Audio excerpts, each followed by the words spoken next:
ধন্যবাদ। আজ ২০ তারিখ। ২০ তারিখ গতকাল থেকেই কিন্তু দেশের উপর বৃষ্টিপাতের প্রবণতা বৃদ্ধি পেয়েছে।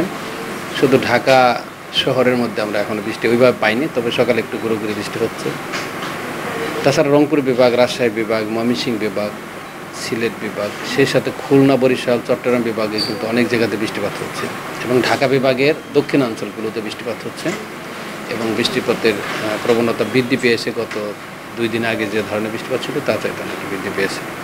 আমরা আশা করছি তাপমাত্রা আজকে অনেক জায়গা থেকে কমে যাবে এবং চলমান যে তাপপ্রবাহ আছে, মৃদু ধরনের তাপপ্রবাহ, সেই তাপপ্রবাহ অনেক জায়গা থেকে প্রশমিত হয়ে যাওয়ার সম্ভাবনা আছে।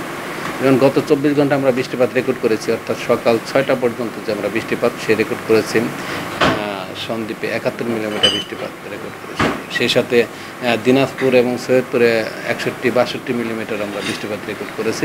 এর পরবর্তীতেও কিন্তু বৃষ্টিপাত আরও হচ্ছে ওই সব অঞ্চলে এবং এই বৃষ্টিপাতের যে ধারা মোটামুটি 22 তারিখ 23 তারিখ পর্যন্ত অব্যাহত থাকবে এবং বিচ্ছিন্নভাবে বিভিন্ন অংশে থাকবে।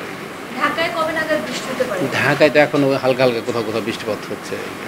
আসলে বৃষ্টির দেখা যায় ইন্টেন্সিটি কম, পরিমাণটা কম, কিন্তু বৃষ্টিপাত হচ্ছে, মেঘলা হচ্ছে। তবে বৃষ্টিপাত আজই আমরা হয়তো পাবো, তবে দুপুরের পরে বা দুপুরের একটু সন্ধ্যার দিকে। তবে পরিমাণ অত বেশি আমরা আশা করছি না, হয়তো হালকা থেকে মাঝারি ধরনের বৃষ্টিপাত হতে পারে।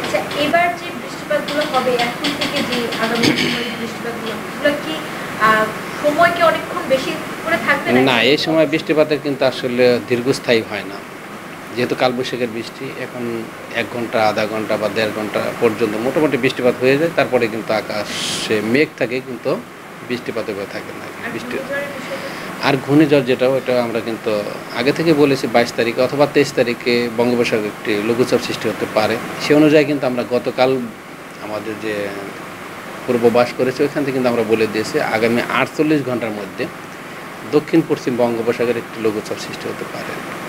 সেই লঘুচাপটি কিন্তু এখন সৃষ্টি হয়নি, হওয়ার যে তার যে অনুকূল পরিবেশ, সে পরিবেশ সৃষ্টি হচ্ছে এবং আমরা বলেছি 48 ঘন্টার মধ্যে, অর্থাৎ 22 তারিখের মধ্যে দক্ষিণ পশ্চিম বঙ্গোপসাগরে একটি লঘুচাপ সৃষ্টি হতে পারে। সেই লঘুচাপ সৃষ্টি হওয়ার পরে বোঝা যাবে সে আরও কতটুকু শক্তিশালী হবে এবং কোন দিকে যাবে।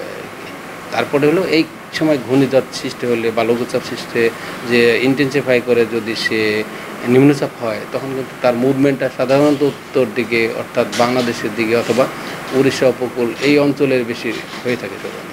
আর আমরা একটু ফাইনালি বলবো যে সে তৈরি হওয়ার পরে। ধন্যবাদ।